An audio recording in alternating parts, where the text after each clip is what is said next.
Hello students, I am Neeraj Kumar Singh from channel NSync Classes. I am here as a science expert.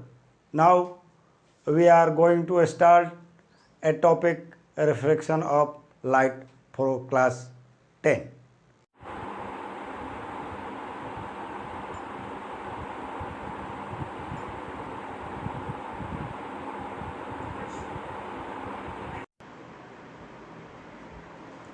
Light always travel in straight line. आपके जो कान है बहुत दिनों से इस बात को सुनते आ रहा है, 6 क्लासेस सुनते आ रहा है, light always travel in straight line. अब जिस क्लास में आप हैं, जिस एज में हैं, अब ये तो सुनेगा ही, दूसरा चीज़ भी सुनेगा, लाइट हमेशा स्ट्रेट लाइन में नहीं ट्रेवल करता है। और इसी चीज़ को क्या कहते हैं? Refraction of light. आपने देखा चैप्टर रिफ्लेक्शन ऑफ लाइट में लाइट के बहुत सारा प्रॉपर्टी, कैसे वो मिरर से टकराता है, कैसे स्ट्राइक करता है मिरर को, कहाँ से पास होता है, कैसे लेंसेज से पास होता है, बहुत सारा प्रॉपर्टी आपने देखा। अब कुछ दूसरे तरह का प्रॉपर्टी जो लेंस और मिरर से हटकर है, इसके बारे में पढ़ेंगे हम लोग रिफ्रैक्शन ऑफ लाइट में। तो इस वीडियो में जो टॉपिक्स हम कवर करने जा रहे हैं वो है reflection of light, definition of refraction, medium, types of medium, refractive index, refractive index, absolute refractive index, relative refractive index, यानी बहुत सारा चीज़ रिलेटेड स्टडी करेंगे इसमें हम। तो स्टार्ट करते हैं सबसे पहले डिफिनीशन से। डिफिनीशन क्या है? रिफ्लेक्शन ऑफ लाइट, जैसे हमने पढ़ा था रिफ्लेक्शन ऑफ लाइट, क्या bouncing back of light is known as reflection. थोड़ा सा उससे अंतर है। Bending of light is known as refraction. तो हम कह सकते हैं, डिफाइन कर सकते हैं कि ये रिफ्रैक्शन ऑफ लाइट को हम डिफाइन कर सकते हैं bending of light rays, bending of light rays when it passes through one medium to another medium with different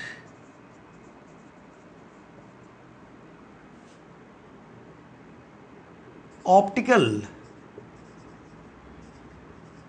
densities। यानी according to definition, when light passes from one medium to another medium, it changes their path, deviate from their original path. This is known as diffraction। जब ray of light एक medium से दूसरे medium में जाता है, एक medium से one medium to another दूसरे मीडियम में जाता है, तो अपने पाथ को बदल देता है, अपने पाथ से डेविएट हो जाता है, और इसी चीज़ को कहते हैं रिफ्रैक्शन ऑफ लाइट। स्टूडेंट्स याद रखिएगा, जब आप डिफिनीशन लिखने जाइएगा रिफ्रैक्शन ऑफ लाइट का, तो ये लिखना नहीं भूलिएगा, डिफरेंट ऑप्टिकल डेंसिटी, ये लिखना जरूरी है, ठीक है। तो एक टर्म यहाँ और आया है, कहना है कि जब लाइट वन मीडियम से अनदर मीडियम में जाएगा तो अपना पाथ चेंज करेगा, अपने पाथ से डेविएट होगा, तो एक मीडियम से दूसरे मीडियम में जाएगा। तो मीडियम मीन्स क्या होता है? What do you mean by medium? Students, anything, any substance or material through which light passes is known as medium। Medium क्या है स्टूडेंट्स? आप इसको छाप सकते हैं, कॉपी की कलम लेके बैठ जाइए, इसको आप छाप सकते हैं। स्टूडेंट्स,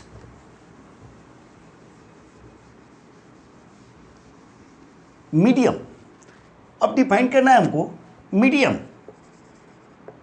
मीडियम क्या है students? Anything, any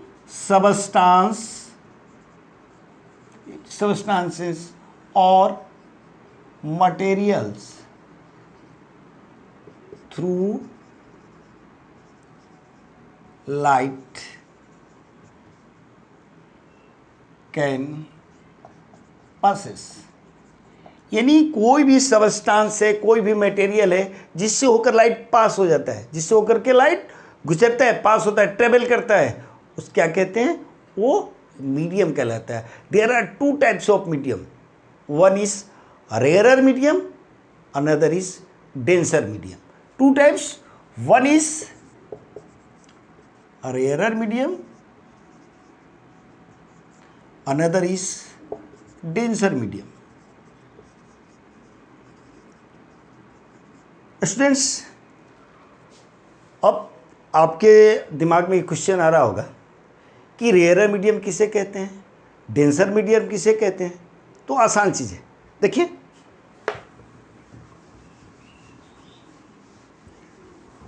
rarer medium पहला है, रेयरर मीडियम।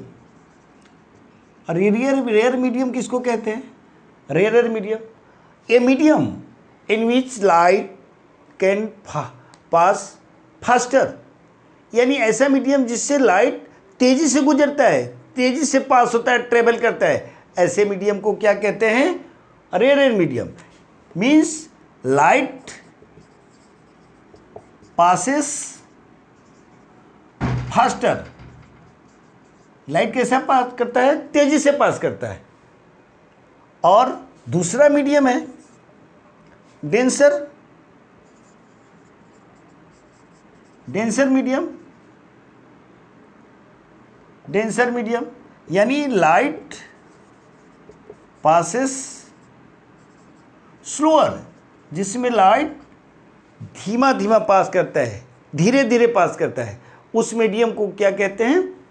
डेंसर मीडियम कहते हैं। स्टूडेंट्स, आप याद रखिएगा कि एक मीडियम, कोई भी एक मीडियम हमेशा डेंसर नहीं होगा, या कोई भी एक मीडियम हमेशा रेयरर नहीं होगा। वो कंपैरेटिवली रेयरर और डेंसर होता है। किसके कंपैरिजन में उसको लेना है, इस हिसाब से ये डेंसर और रेयरर होता है। ऐसा नहीं है कि एक मीडियम हमेशा रेयरर होगा, एक मीडियम हमेशा डेंसर होगा। ठीक है, तो अब रेयरर क्या है? जिसमें लाइट तेजी से पास करता है। तो किसमें लाइट तेजी से पास करता है? यानी जिसका रिफ्रैक्टिव इंडेक्स, स्टूडेंट, जिसका रिफ्रैक्टिव इंडेक्स ज़्यादा होगा, यानी जिसका रिफ्रैक्टिव इंडेक्स को म्यू से डिनोट करते हैं, जिसका रिफ्रैक्टिव इंडेक्स ज़्यादा होगा, जिसका रिफ्रैक्टिव इंडेक्स ज़्यादा होगा, उसमें जो लाइट का स्पीड होगा वो क्या होगा? कम होगा। यानी जिसका रिफ्रैक्टिव इंडेक्स ज़्यादा है वो डेंसर है, और जिसका रिफ्रैक्टिव इंडेक्स कम है वो रेयरर है, और रेयरर में स्पीड क्या होगा? ज़्यादा होगा। यानी रिफ्रैक्टिव इंडेक्स ज़्यादा तो लाइट का स्पीड कम, रिफ्रैक्टिव इंडेक्स कम तो लाइट का स्पीड ज़्यादा।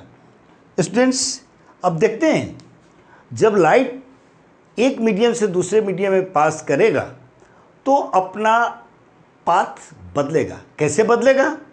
देखते हैं। स्टूडेंट्स, जैसा कि देखिए, एक हमने ब्लॉक ले लिया, ये ब्लॉक है, किस चीज़ का ब्लॉक है? ये ग्लास का ब्लॉक है। ठीक है, और एक जो रे आ रहा है वो किस मीडियम से आ रहा है? एयर से आ रहा है। एयर से आ रहा है और ग्लास है। आपको पता है किस में लाइट तेजी से पास करेगा? रेयरर, रेयरर में तेजी से पास करेगा, यानी एयर में। तो ये मीडियम क्या हो गया? रेयरर, और ये मीडियम डेंसर। अब कोई रे आ रहा है और इस ब्लॉक से आके टकरा रहा है, स्टूडेंट्स इस ब्लॉक से टकरा रहा है, इसमें इंटर कर रहा है, यानी रेयर मीडियम से डेंसर मीडियम में इंटर कर रहा है। एक चीज़ और यहाँ हम लोग समझ लें, देखिए ये जो सरफेस है, ये सरफेस दोनों मीडियम को सेपरेट कर रहा है। यहाँ से क्या हो जा रहा है, यहाँ से क्या हो जा रहा है, ये मीडियम रेयरर हो जा रहा है, और यहाँ से क्या हो रहा है, ये मीडियम डेंसर हो जा रहा है। यानी दोनों मीडियम को सेपरेट कौन कर रहा है, ये लाइन कर रहा है, और इस लाइन को कहते हैं इंटरफेस। इंटरफेस करते हैं, ये लाइन सेपरेट कर रहा है, यानी यहीं से लाइट इंटर करेगा, इस सरफेस से इंटर करेगा स्टूडेंट्स। तो इस सरफेस को क्या कहते हैं, इंटरफेस कहते हैं। अब देखिए रेयर मीडियम से आ रहा है, डेंसर मीडियम में इंटर कर रहा है, और यहाँ से एक नॉर्मल खींचते हैं। स्टूडेंट्स याद रखिएगा, नॉर्मल हमेशा इंसिडेंट पॉइंट से ड्रॉ किया जाता है, हमेशा इंसिडेंट पॉइंट से लिया जाता है। अब देखिए क्या कह रहे हैं, यहाँ आ रहा है, ये टकरा रहा है, यहाँ से इंटर कर रहा है, रेयर से डेंसर में आ रहा है, तो ये light towards the normal move कर देगा, डेविएट करेगा टुवार्ड्स नॉर्मल। अगर इसको एक्सटेंड करेंगे एक्चुअली तो इसको कैसे जाना चाहिए, एक्चुअली इसे ऐसे निकलना चाहिए, लेकिन ऐसे ना निकल करके वो नॉर्मल की तरफ मुड़ रहा है, टुवार्ड्स नॉर्मल बेंड कर जा रहा है, और ये देखिए ये बेंड कर जा रहा है। अब जैसा कि हम लोगों ने पढ़ा है रिफ्लेक्शन ऑफ लाइट में कि जो सोर्स ऑफ लाइट से रे आता है उसको क्या कहते हैं, याद कीजिए, उसको क्या कहते हैं, इंसिडेंट रे कहते हैं। तो ये क्या हो गया,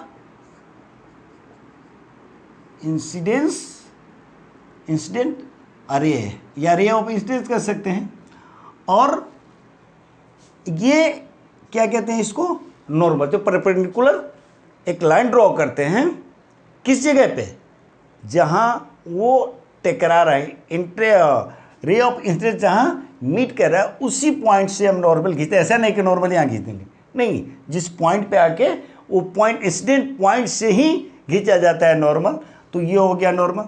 और स्टूडेंट्स याद कीजिए, रिफ्लेक्शन ऑफ लाइट, जो रे पढ़ करके टकरा करके लौटता था उसको कहते थे हम लोग रे ऑफ रिफ्लेक्शन।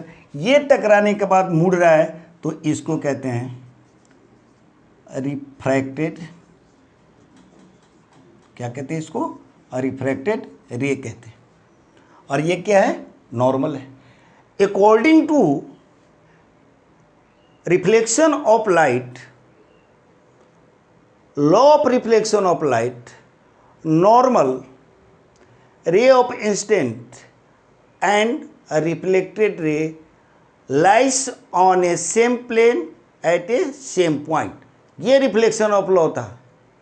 इसमें भी है लॉ ऑफ रिफ्लेक्टेड कि लॉ रे ऑफ इंसिडेंट यानी ये रे ऑफ रिफ्लेक्टेड यानी ये रे, और नॉर्मल, तीनों एक ही बिंदु और एक ही सरफेस पे पड़ता है। देखिए एक तो ये हो गया लॉ ऑफ रिफ्लेक्शन, पहला law of reflection, first law of reflection. Students देखिए ये क्या हो गया, तो हम लोग क्या कंक्लूजन में है कि कोई भी रे अगर रेयर मीडियम से डेंसर मीडियम में प्रवेश करता है, इंटर करता है, तो वो बेंडिंग हो जाता है टुवार्ड्स द। देखिए इसको रे ऐसे जाना चाहिए था, लेकिन रे क्या हो गया, मुड़ गया। किधर मुड़ा, ये नॉर्मल की तरफ। तो हम ये कंक्लूजन पाए कि कोई भी रे अगर रेयर मीडियम से डेंसर मीडियम में इंटर करता है तो वो बेंड हो जाता है टुवार्ड्स नॉर्मल। स्टूडेंट्स यहाँ एक चीज़ और याद रखना है कि देखिए ये क्या हो गया, इंसिडेंट रे और नॉर्मल के बीच में जो एंगल बनता है उसको कहते हैं एंगल ऑफ इंसिडेंस। यानी angle of incidence angle of reflection से बड़ा है। क्यों बड़ा है, देख लीजिए, अगर ये बेंड नहीं होता तो सेम होता, ये बेंड हो गया मतलब ये एंगल छोटा हो गया। यानी एंगल ऑफ इंसिडेंट जो होगा यहाँ, ये बड़ा है एंगल ऑफ रिफ्रैक्शन से।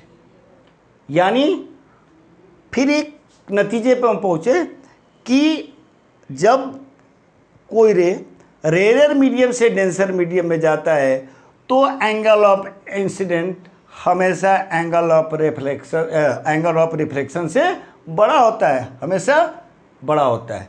एंगल आई हमेशा एंगल आर से बड़ा होगा। स्टूडेंट, जैसा कि हम लोगों ने पढ़ा था कि रिफ्लेक्शन ऑफ लाइट में कि एंगल आई हमेशा एंगल आर के बराबर होता है। स्टूडेंट्स, यहाँ ध्यान देना है कि कभी भी एंगल आई एंगल आर के बराबर नहीं होगा, कभी भी एंगल आई एंगल आर के बराबर नहीं होगा।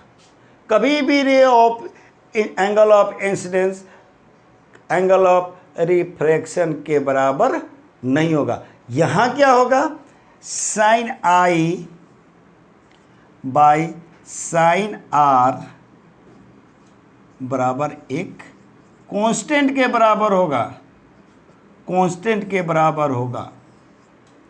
और इस कांस्टेंट को हम म्यू या एन से डिनोट करते हैं। और ये जो रेशियो है, ये जो कांस्टेंट है, इसी को कहते हैं रिफ्रैक्टिव इंडेक्स। इसी को क्या कहते हैं, रिफ्रैक्टिव इंडेक्स कहते हैं। और जिसका रिफ्रैक्टिव इंडेक्स का नो यूनिट, कोई यूनिट नहीं होता है, नो यूनिट, इसका कोई यूनिट नहीं होता है स्टूडेंट्स। और इस फॉर्मूले को साइन आई बराबर साइन आर, ये sine i by sine r एक कांस्टेंट के बराबर होता है। इस फॉर्मूले को एक सम्मानित व्यक्ति के सम्मान में रखा गया और उनका नाम था स्नेल, और इसी को कहा जाता है स्नेल लॉ। ठीक है, आगे देखते हैं स्टूडेंट्स।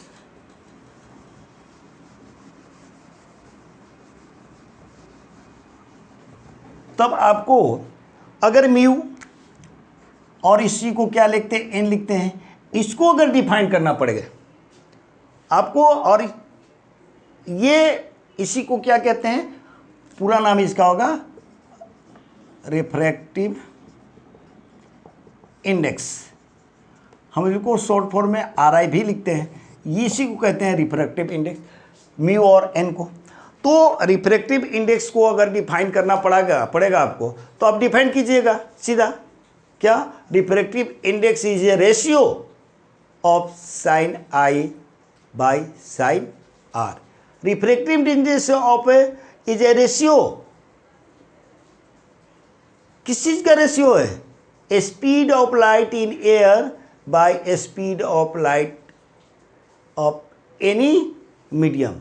यानी रिफ्रैक्टिव इंडेक्स को हम कह सकते हैं, क्या है रिफ्रैक्टिव इंडेक्स, रिफ्रैक्टिव इंडेक्स जो है आर आई क्या है स्टूडेंट, जो ये आर आई है, ये क्या है, speed of light, speed of light in air और वैक्यूम बाय, इसको ऐसे यहाँ लिख दीजिए, bye speed of light in any medium.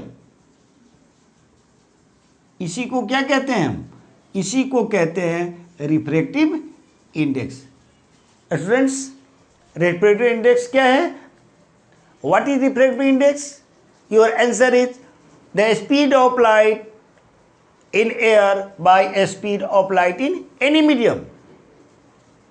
Refractive index is a ratio between the light of a speed in air or vacuum or a speed of light in any medium. और इसी को students हम ऐसे भी लिख सकते हैं,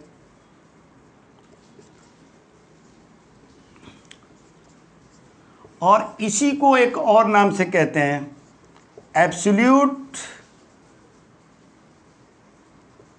absolute refractive index. यानी ये क्वेश्चन पूछा जाता है, what is definition of absolute reflective index, यानी एब्सोल्यूट रिफ्रैक्टिव इंडेक्स इसको कहते हैं। तो ये भी वही है क्या कि speed of light in vacuum air with respect to ये इसको हम डिफाइन कर सकते हैं कि एब्सोल्यूट रिफ्रैक्टिव इंडेक्स क्या है, रेशियो है किस चीज़ का, तो speed of light in air by any medium, कोई भी मीडियम उसके साथ अगर उसके रिस्पेक्ट में निकाला जाता है इसको कहते हैं refractive in absolute reflective index. इसमें दूसरा जो टर्म है वो है रिलेटिव रिफ्रैक्टिव इंडेक्स, ठीक है ना। देखिए दूसरा जो टर्म है वो है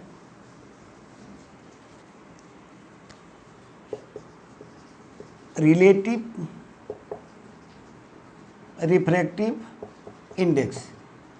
जैसा हमने देखा कि एब्सोल्यूट रिफ्रैक्टिव इंडेक्स इसको कहते हैं, उसी तरह रिलेटिव रिफ्रैक्टिव इंडेक्स इसको कहते हैं, यानी ratio between one medium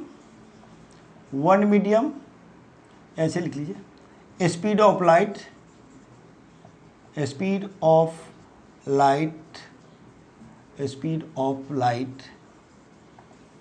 in one medium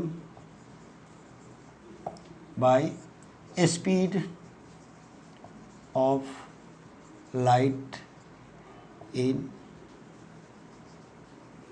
other medium. यानी क्या है, ये रेशियो है किसके किसके बीच में। जैसा कि हमने देखा था कि एब्सोल्यूट और रिफ्रैक्टिव इंडेक्स रेशियो था speed of light in air between speed of light in any medium, वो absolute reflective relative reflective index क्या है, speed of light in one medium by speed of light in other medium, ठीक है।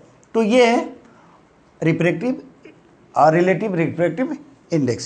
Students अगला चीज है कि जिसका रिफ्रैक्टिव इंडेक्स ज़्यादा, यानी जिसका रिफ्रैक्टिव इंडेक्स ज़्यादा वो डेंसर मीडियम, जिसका रिफ्रैक्टिव इंडेक्स ज़्यादा होगा वो डेंसर मीडियम होगा, और जिसका रिफ्रैक्टिव इंडेक्स कम होगा वो क्या होगा, जिसका रिफ्रैक्टिव इंडेक्स कम है वो क्या है, रेयर है। याद रखिएगा, जिसका रिफ्रैक्टिव इंडेक्स ज़्यादा रहेगा और जिसका कम रहेगा, ठीक है ना। कम रहेगा मतलब ये बड़ा है, रिफ्रैक्टिव इंडेक्स छोटा है, ये बड़ा है, इसका मतलब नहीं कि रेशियो ये बड़ा होता है ये छोटा है, ये समझाने के लिए आपको लिखा है। अगर कंफ्यूज हो रहे तो इसको आप थोड़ी ही दीजिए, अब सीधा लिख लीजिए, more refractive index means denser medium. अगर रिफ्रैक्टिव इंडेक्स ज़्यादा है तो डेंसर मीडियम और लेस रिफ्रैक्टिव इंडेक्स है मीन्स रेयर मीडियम है, ठीक है। यानी रिफ्रैक्टिव इंडेक्स जिस पे ज़्यादा है वो डेंसर है। सीधा ये प्रश्न हो सकता है कि रिफ्रैक्टिव इंडेक्स ज़्यादा है तो स्पीड ऑफ लाइट क्या होगा, सीधा है, कम होगा। अगर रिफ्रैक्टिव इंडेक्स कम है तो स्पीड ऑफ लाइट ज़्यादा होगा, ठीक है स्टूडेंट्स। अब देखिए आपसे एक क्वेश्चन है कि क्या रिफ्रैक्टिव इंडेक्स एक से ज़्यादा होगा या नहीं होगा, या एक से कम होगा या नहीं होगा, ये आपसे क्वेश्चन है। तो रिफ्रैक्टिव इंडेक्स जो है हमेशा एक से ज़्यादा होगा। याद रखिएगा स्टूडेंट्स, रिफ्रैक्टिव इंडेक्स हमेशा एक से ज़्यादा होगा। कैसे एक से ज़्यादा होगा, क्यों होगा, सोचिए। तो रिफ्रैक्टिव इंडेक्स बराबर हम लोग क्या पढ़ लिए, हम लोग पढ़ते हैं रिफ्रैक्टिव इंडेक्स बराबर होता है speed of light in air by speed of light in any medium,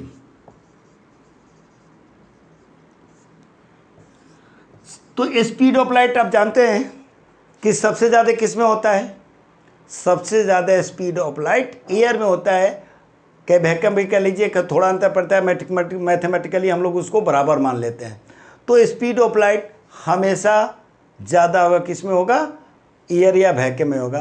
तो जब भी आप रिफ्रैक्टिव इंडेक्स निकालिएगा तो हमेशा क्या हो जाएगा? ये डिनोमिनेटर जो होगा हमेशा मोर होगा, और जब ये मोर होगा ये हमेशा क्या होगा? लेस होगा। तो जैसे ही इसको आप डिवाइड कीजिएगा हमेशा 1 से ज़्यादा आएगा, इसलिए रिफ्रैक्टिव इंडेक्स 1 से कम नहीं होता है। अब स्पीड ऑफ लाइट, अब इस रेशियो में अगर स्पीड ऑफ लाइट निकालिएगा तो speed of light in air निकालिएगा अब, यानी रिफ्रैक्टिव इंडेक्स एयर का रिफ्रैक्टिव इंडेक्स आप निकालिएगा तो क्या आएगा? आपको पता है C/V होता है, और C तो C है स्पीड ऑफ लाइट, और मीडियम ये भी क्या हो गया? C होगा, तो ये हमेशा कैंसिल होगा, कैंसिल होकर क्या होगा?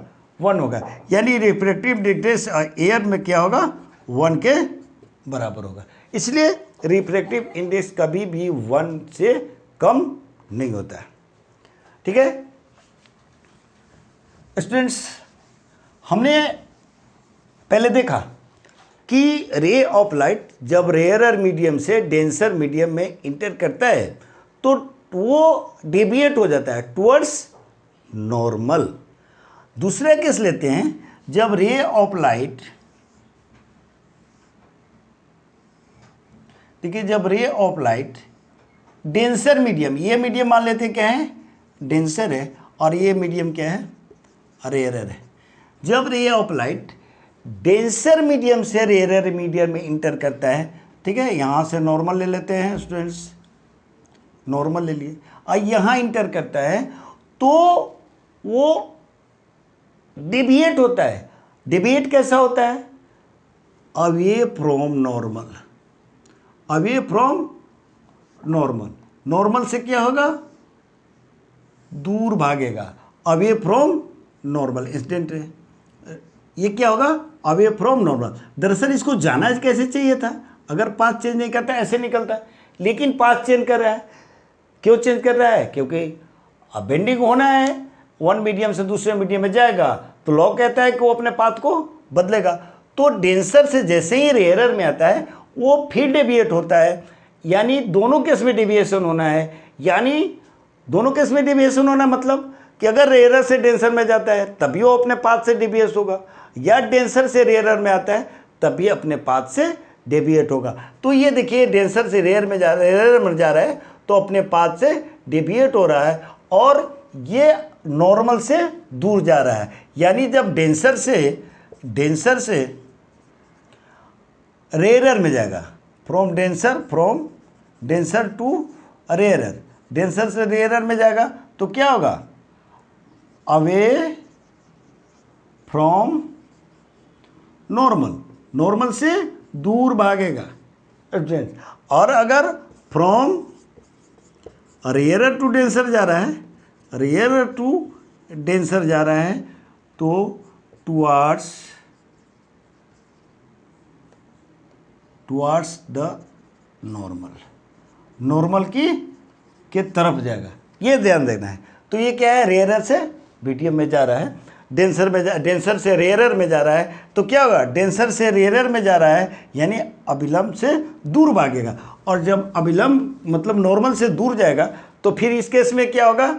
इंसिडेंट, एंगल ऑफ इंसिडेंट क्या होगा? बताइए, एंगल ऑफ इंसिडेंट बराबर होगा? नहीं, बराबर तो होना ही नहीं है, रिफ्लेक्शन है, बराबर तो होना ही नहीं है। तो क्या होगा? ये बड़ा हो जाएगा। देखिए, ये बड़ा होगा, जैसे कि हमने देखा था रेयरर से डेंसर में आया था तो इंसिडेंट, एंगल ऑफ इंसिडेंस बड़ा हुआ था। क्यों? क्योंकि वो रे टुवार्ड्स द नॉर्मल गया था। इसमें क्या गया है? Away from the normal. इसका मतलब है कि एंगल आई छोटा होगा एंगल आर से। स्टूडेंट्स देखिए, सोचिए, ये दूर भाग गया। अब अगर ये रे फिर से एक बार डेंसर से रेयरर में आता है, सॉरी, ये डेंसर से रेयर में गया है, अब फिर ये रेयर से फिर अगर डेंसर में जाता है, ठीक है। तो अगर ये डेंसर से जाता है, इसको एक्सटेंड कीजिए स्टूडेंट्स, सॉरी, इसको ऐसे एक्सटेंड कीजिए, इसको बढ़ाइए। तो अब यहाँ जब ये निकल रहा है, बाहर हो रहा है, रेयर से फिर डेंसर में जा रहा है, तो देख लीजिए। अच्छा ठीक, दूसरे फिगर समझाते हैं आपको।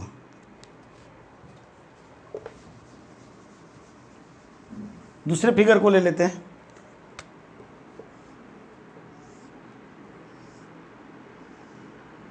देखिए, ये रेयर है, ये डेंसर है, फिर क्या है, फिर इधर गया है, तो फिर ये रेयर है, ठीक है। और ये ऑफलाइट लेते हैं। देखिए, ये यहाँ से नॉर्मल खींच देना है इंसिडेंट रे से,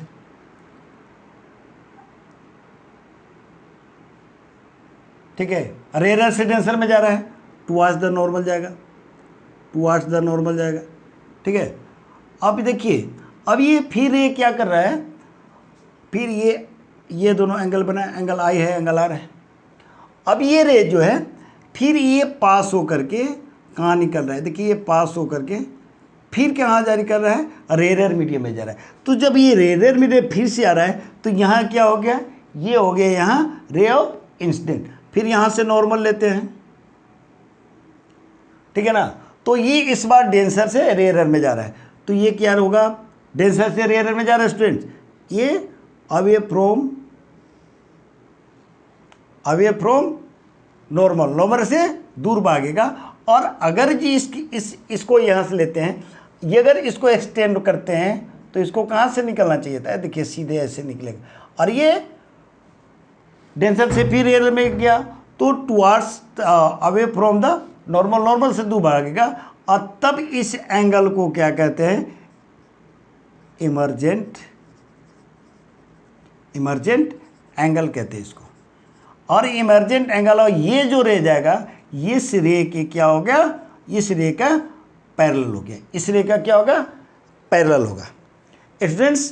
तो इस तरह से रे एक मीडियम से दूसरे मीडियम में जाता है, तो अपना पाथ चेंज करता है, यानी डेविएट होता है स्टूडेंट्स।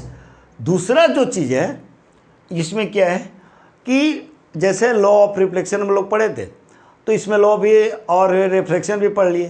क्या पढ़ लिए कि जो इंसिडेंट रे है, रिफ्लेक्टेड रे है, नॉर्मल, दोनों एक ही पॉइंट पे होता है, एक ही प्लेन पे होता है। और दूसरा हम लोगों ने क्या पढ़ा कि sine i by sine r, जिसको स्नेल लॉ कहते हैं, वो पढ़ा। स्टूडेंट एक चीज़ इसमें और है,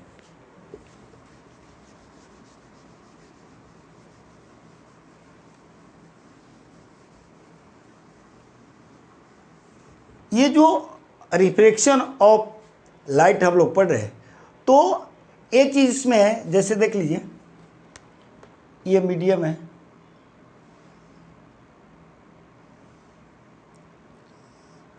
तो हमने क्या पढ़ा कि एक मीडियम से दूसरे मीडियम जो लाइट रे इंटर कर रहा है, तो अपने पाथ को चेंज कर रहा है, अपने पाथ से डेविएट हो रहा है। लेकिन कभी सोचा है कि ऐसा भी होगा जब लाइट अपने पाथ को नहीं चेंज करेगा? होगा स्टूडेंट्स।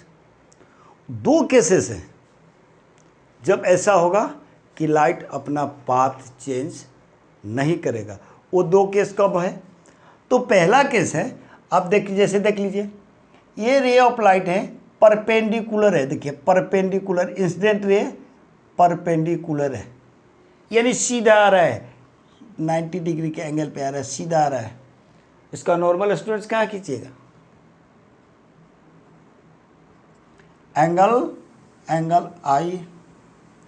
एंगल आई हो गया 0, नॉर्मल है सीधा, इसका मतलब है एंगल आर भी 0।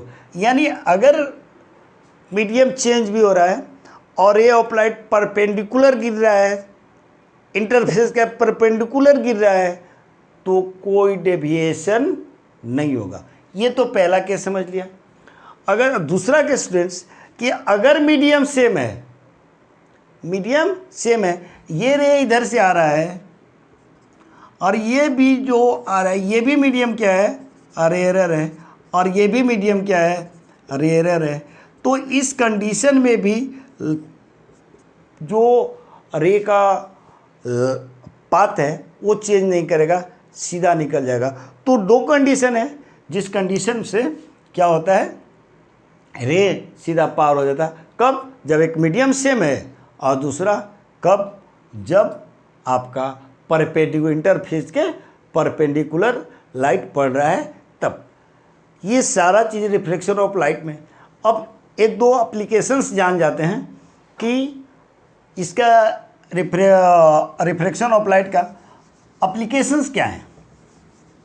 स्टूडेंट्स, जैसा कि आप देखते हैं, आप बच्चे हैं, तालाब में जाते हैं, अपना पैर पानी में डालते हैं, तो आपका पैर लगता है पानी से ऊपर से उठा हुआ है। आप पेंसिल लेते हैं, एक गिलास पानी भर लेते हैं, गिलास में पेंसिल को डालते हैं, पेंसिल ऐसे उठा हुआ लगता है। आप नींबू को गिलास में रखते हैं, कप में रखते हैं, तो आपको नींबू लगता है कि ऊपर की तरफ उठा हुआ है। ऐसा क्यों लगता है स्टूडेंट? तो यही है रिफ्रैक्शन ऑफ लाइट के कारण है, उसका एप्लीकेशंस है। कैसे? जैसे देख लीजिए, एक पॉट ले लिया हम, इस देखिए ये पॉट है, और इसमें एक क्या है, वाटर भरा हुआ है। इसमें पेंसिल को ऐसे डाल दिया, ठीक है, पेंसिल को डाल दिया। ये मीडियम क्या है स्टूडेंट्स? ये मीडियम क्या है? अरे ये मीडियम क्या है? डेंसर। चलिए, क्या होगा, इधर लाइट पड़ेगा इस पे, ये लाइट है, इधर से इसको क्या खींचेगा, नॉर्मल खींचेगा, ठीक है, ऐसे नॉर्मल निकल गया। अब देखिए, यहाँ से रे निकलता है डेंसर से, ये क्या है, डेंसर से रेयरर में जाता है। यहाँ जाने के बाद क्या होगा, नॉर्मल से दूर भागेगा। एक रे और लेते हैं, ये देखिए, ये ऐसे निकलता है, नॉर्मल से दूर भागेगा। यहाँ से आप देख रहे हैं, अब देखिए नॉर्मल से दूर भागेगा। जब नॉर्मल से दूर भागेगा तो इसको एक्सटेंड कीजिए स्टूडेंट्स, ये दोनों को एक्सटेंड कीजिए, तो कहाँ मिलेगा, इस पॉइंट पे मिलेगा। और पेंसिल लगेगा आपको कि पेंसिल यहाँ नहीं है, पेंसिल यहाँ है स्टूडेंट। यही कारण है कि आप जैसे ही पानी में डालते हैं पैर को और देखते हैं तो ये कंडीशन बनता है। देखिए, पेंसिल तो स्ट्रेट है, पेन स्ट्रेट है, मार्कर स्ट्रेट है, तो ऐसे डालते हैं, देखिए दिखाई देता है ऐसे क्यों, तो देखिए ये रे है, आप एक्सटेंड करते हैं, डेंसर से रेयरर में जाता है, नॉर्मल से दूर भागता है। देखिए नॉर्मल से दूर भागता है, एक्चुअली है कहाँ, इसको एक्सटेंड कीजिए तो आपको मिलेगा यहाँ। तो आपको देखने में लगेगा कि पेंसिल यहाँ नहीं, पेंसिल यहाँ है। ये सारे एप्लीकेशन